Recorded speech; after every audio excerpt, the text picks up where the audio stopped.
Hey folks, this is Mike Tango Whiskey coming at you with another video. I'm hoping to finally finish my axe. This is going to be a video where I mount this head. This is a cold steel Trail Boss axe head from a broken handle that my daughter broke on this 24-inch pack axe handle from Whiskey River Trading Company. Normally these come on a 28-inch handle. I wanted it a little bit shorter. I love the 24-inch size axes. I always have, so I thought what a great opportunity to put this beautiful head onto this beautiful handle. So before I kind of get into the process of hanging a head, I wanted to talk briefly about the tools that you might need to get this done. So I have 3 tools on the table here. This one is a draw knife. So I paid $22 on Amazon for this guy. And the draw knife helps to remove material more quickly, this direction, right? Remove material quickly to size the neck of this down to fit inside the eye of that axe head. Okay, so a draw knife is a good way to do it. This is my first time using that one. So far I've been using this. This is called a Shinto file. So it's kind of like a saw blades welded together in a weave pattern. So these are like hacksaw blades. There's a rough edge on it, and then there's a more fine edge on the other side. So these can remove material from wood very quickly. You could use a wood rasp, but man, these just chew up the wood so badly and they dig so deep. This is a little bit better, so I like the rough side first, and then you use the finer side to get those marks out. It removes material very quickly, very efficiently. Now, there are power tools that you can use, but I wouldn't do that because once you remove too much, you're screwed. There's no going back. So I like using manual hand tools because you can do it slow, you can do it a little bit at a time, and you can move in a manner where you are probably not going to remove too much material, okay? So, draw knife, Shinto file, and I want to say I paid $21 for this guy too. Then the third one is a Japanese saw. So this one's cool. It's kind of like a draw saw. Again, there's 2 sides. There's a thicker or a rougher tooth, and then a finer tooth. This could be used to trim down the head. It can be used to cut the kerf, which is the slot in the top of the axe handle where you will drive the wedge into the top end there. So this can do that for you. Like on this one, I'm mounting this head lower, so I'm gonna have to bring this cut down quite a bit, maybe about 1.5 inches or so, maybe 1 inch. So I'm gonna use the Japanese saw to do that, okay? And that's basically it. Outside of that, this is a straight edge that I use. This is actually from a scraper to scrape like glue off of the linoleum floor. I removed the blade on that, and this can be used to remove saw marks too, or marks from the Shinto file. And you can actually remove material from an axe handle and whittle it down with this guy here. So that's pretty useful. And then sandpaper. I make working axes. These are not wall hangers. They're utilitarian. They're meant to be tools. So I usually will finish in 80 grit before I put oil on a handle. Sometimes I'll go up to 150 if it's a little bit of a nicer handle. But if it's a user, I'm not worried about scratch marks really. I think it gives the handle more character. So I use 80 grit because it's faster and I like the way it looks. So those are kind of the tools. Let me talk briefly about the process. So again, all we're really wanting to do is to whittle this head down in a way that will fit the eye of that axe head, right? So you can see right there, there's already some work that needs to be done. It doesn't quite fit into there yet. Now, let's talk about the parts of the handle real quick.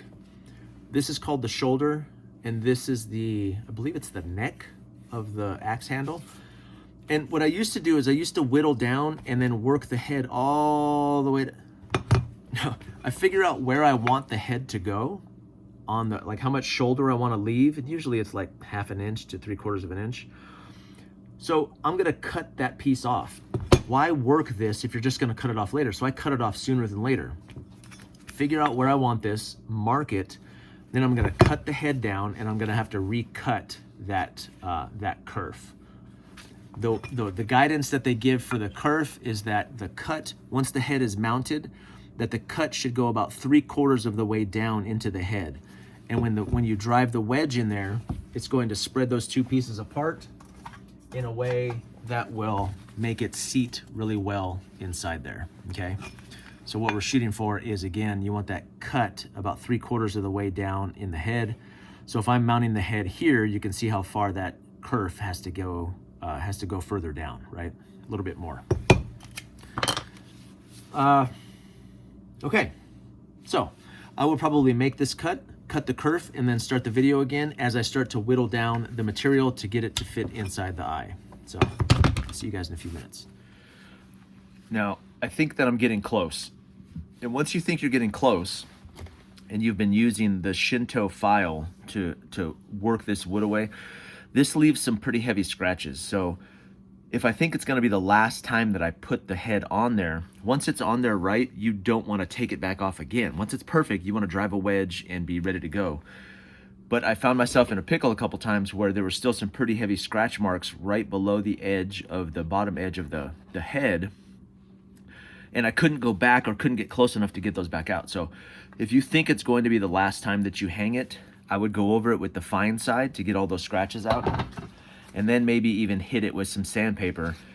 And what I'm gonna do is I'm gonna put some oil, because once the head is on there and you drive the wedge, you can't get oil to this surface inside the head anymore. Now, that's thinking years and years ahead, but I think it's a good practice to go ahead and put oil around the head right now if you think it's going to be your final hang. Number one, to get the wood some moisture protection inside of the eye of the head, and also to help the head go a little bit further. So I'm gonna take this opportunity just to put some oil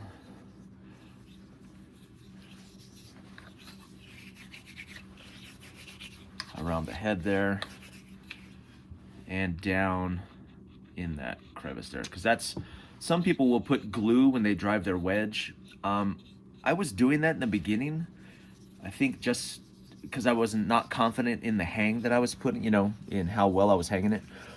But a lot of the guys that I've seen do these online, they prefer now to not put glue, because then it makes adjustments or rehangs later that much more difficult. The nice thing about driving a wedge, and then just having it be wood, is years down the road, if it loosens up, you can adjust it. You can pull this back out and redo it and save the wood. If it's glued, they get marred up really bad. And that's when you see people, most old timers, what they did was they just drove nails, more and more nails into the head of it to help spread the wood a little bit to keep the hang tight, which obviously worked. I mean, this double bit that I found at an estate sale, this is probably 60 years old, and it's tight as anything, but you can see what they had to do there to keep it tight. But if you don't glue it, then you can come back and fix it later. So, okay, let's see. I think that I'm close.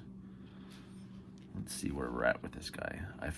I whittled down the cheeks a little bit.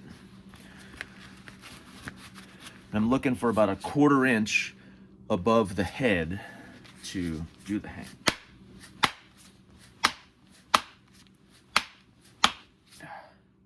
Oh, turn this around.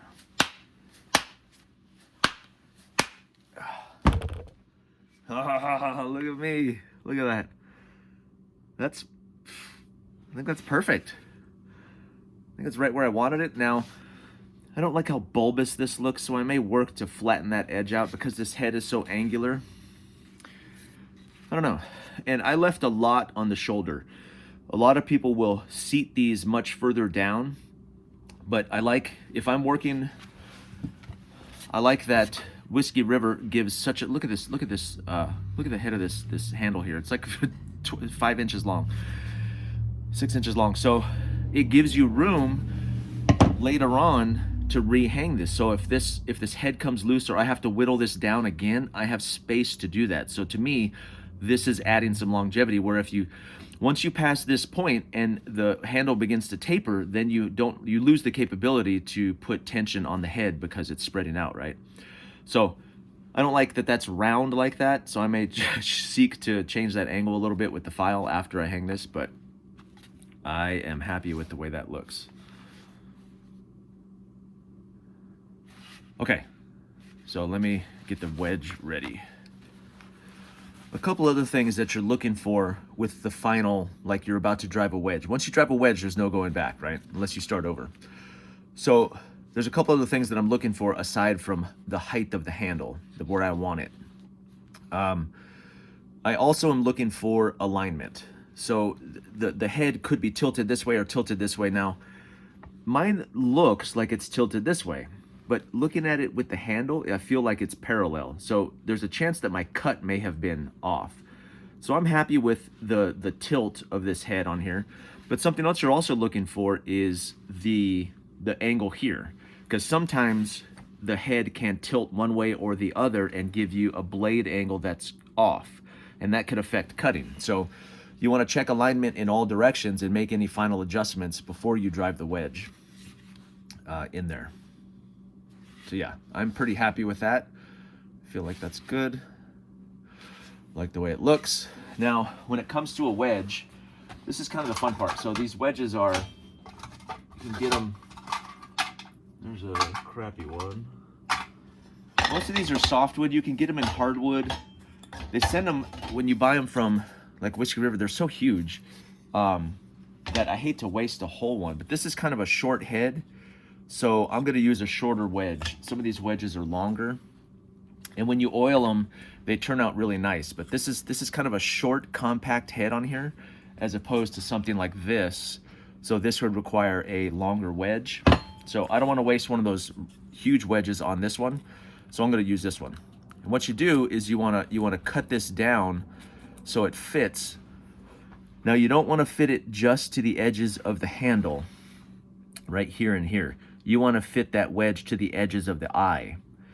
When you drive that wedge down inside there, it shouldn't just be this width. The perfect wedge will put pressure against both sides. It'll put pressure inside on the two sides of the handle.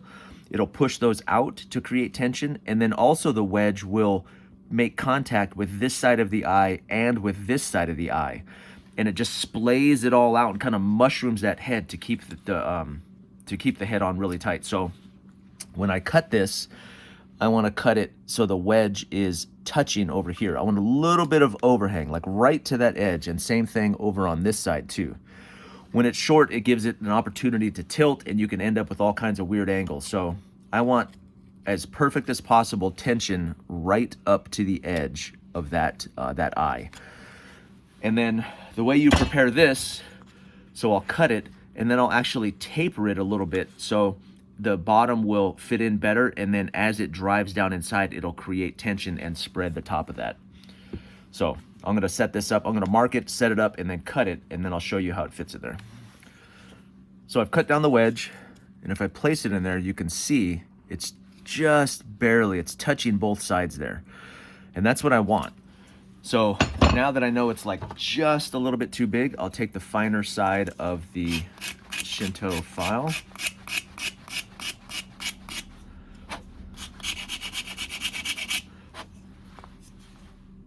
Taper that a little bit.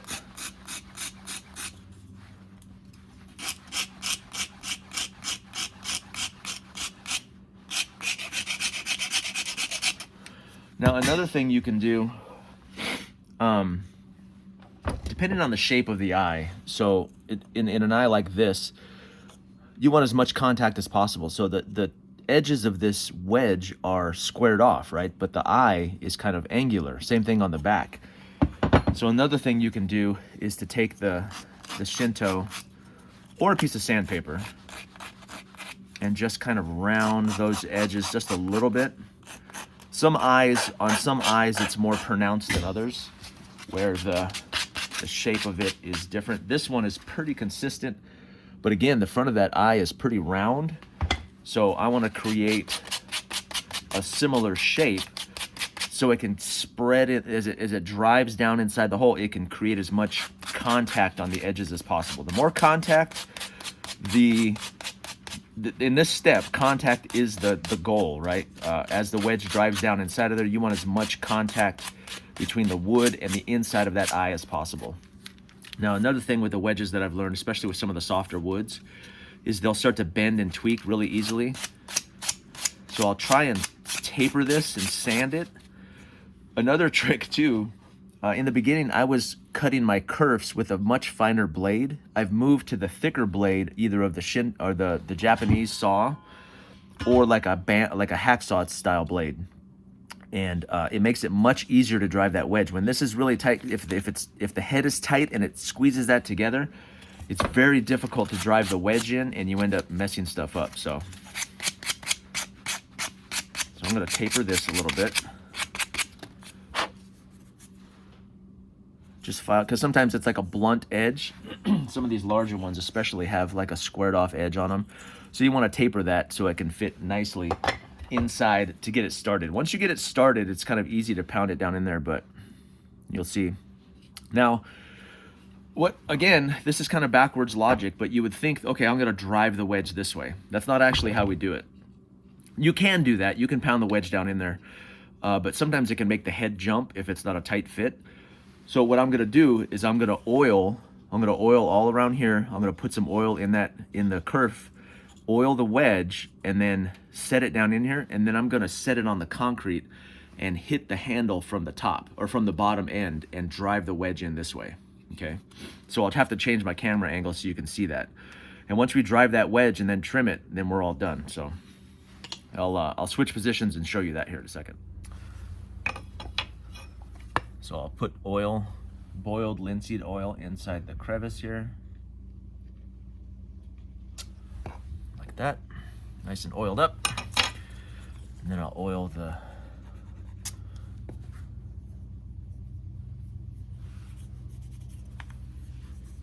wedge. Nice and sloppy. And I'm going to use the dead blow hammer to get it in there. Kind of start it by hand. Now it's important to get this level when it's on the ground. If it's not level, it can drive the wedge crooked. So do your best between each blow to make sure.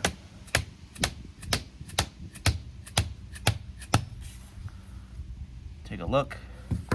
You see how it's driving the wood at the edges? That's exactly what I want, creating tension on both sides. Nice and flat. Nice and flat.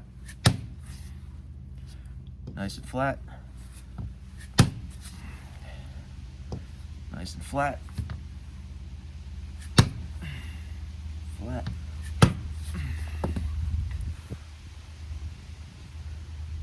I'm going to call that good. And what we're going to do is we're going to take the saw and we're going to cut the head off and then trim the edges. You can see that created tension, contact pretty much all the way around. So I've got it in the vise with the jaws protected to keep from scratching up the head. Where's my... I would suggest wearing gloves when you're doing any of these tools, really. This guy, I've missed and like filed my finger before. It's very painful.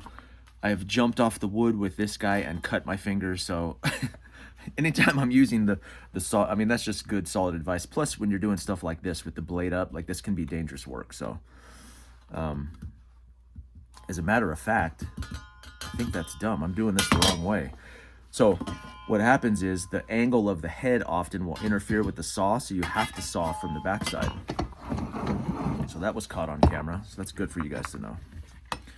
So let's do this. I'll just have to grip the handle instead of the head. Now, earlier I said that it seemed like the angle of the top cut was crooked, so this is my opportunity to fix this. Now, I have gone too close. You can always file down the wood, but if you saw too close to the head, then you're kind of screwed. You're stuck with what you've got, okay? So I'm gonna do my best to keep this angle, and then any adjustments that need to be made, I can just make with the file afterwards. But I'm gonna try and go right to the top of the handle there.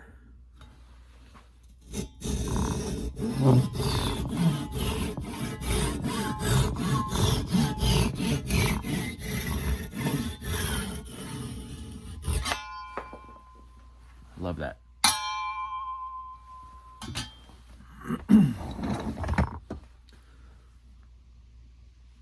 Booyah. God, that looks nice. Then what you can do is you can clean up. This works really well to do this, just to kind of clean up the edge and the top. You can do that with this the Shinto file. I'm going to leave that kind of rough cut there, but I am, however, going to clean up the top of that just a bit.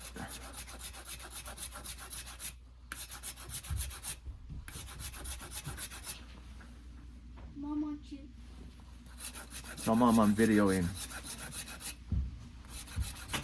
Put my finger up for my kids not to talk, and they just ignore it. Thanks, kids.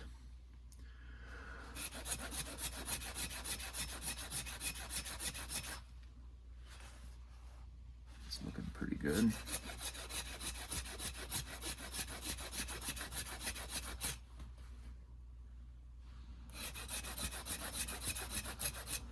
Sometimes you get cracks either in the wedge or the wood. I've never had any problems there. I think it's okay. Over time it may become a problem, but again, we just used oil to hang this, so we would just use oil to fix that. We would go over it with, take the wedge out, or I've even taken some wood glue and rubbed it over the top just to get lightly in those cracks to help keep it, and it's never run into a problem. So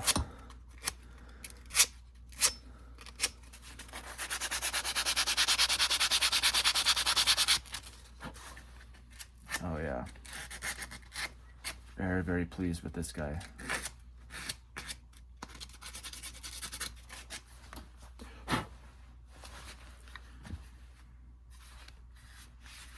Oh yeah. Now the fun part. So this is arguably the best part in axe making. So put a little bit of oil on the top there. And this oil not only saturates and protects the wood, but it helps to swell it a little bit, and it can help seat that head even better. Look at the color difference there. That's always the coolest part. Now I'm probably going to sand up this handle a little bit to get some of the dirt off. Although, I will tell you, when it comes to handles, I like dirt in them. In fact, sometimes I'll take dirt and rub it in there, or I'll even take my little butane torch and kind of put some burn on it just to char it a little bit, and then sand it up with 80 grit and then oil it. So I'll probably show you that process next.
Okay, so I've thrown the torch on it to give it a little bit of grain character there, which is going to look sexy.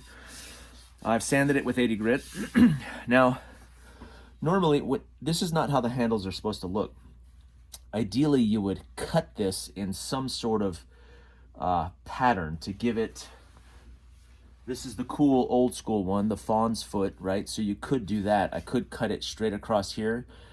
The only problem with this is if you ever have to rehang something, you would damage that when you smack it with hammers. So I'll usually do something like this. I like a good swell at the bottom. I've never been very good at it, or you can make it more of like a round one. I think I'm gonna leave this.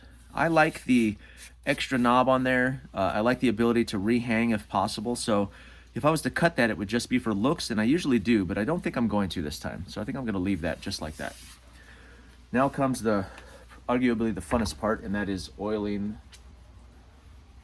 Put one line going down here.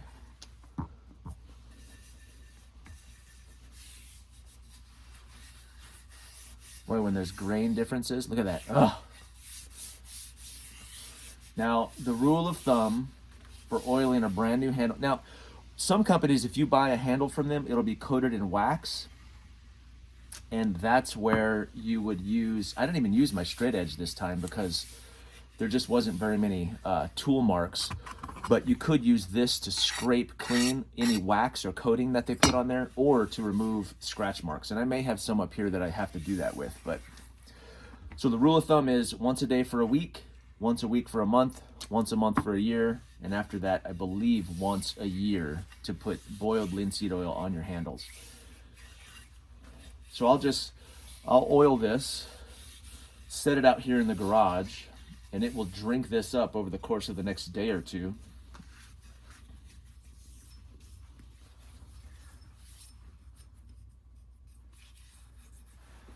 And every time I oil it too, I'll put some more oil on the head there, just so that head can get really, really saturated with that oil down in the sides and into the top there. Boom. So there you have it. 24-inch pack axe, custom pack axe with a cold steel Trail Boss head on it.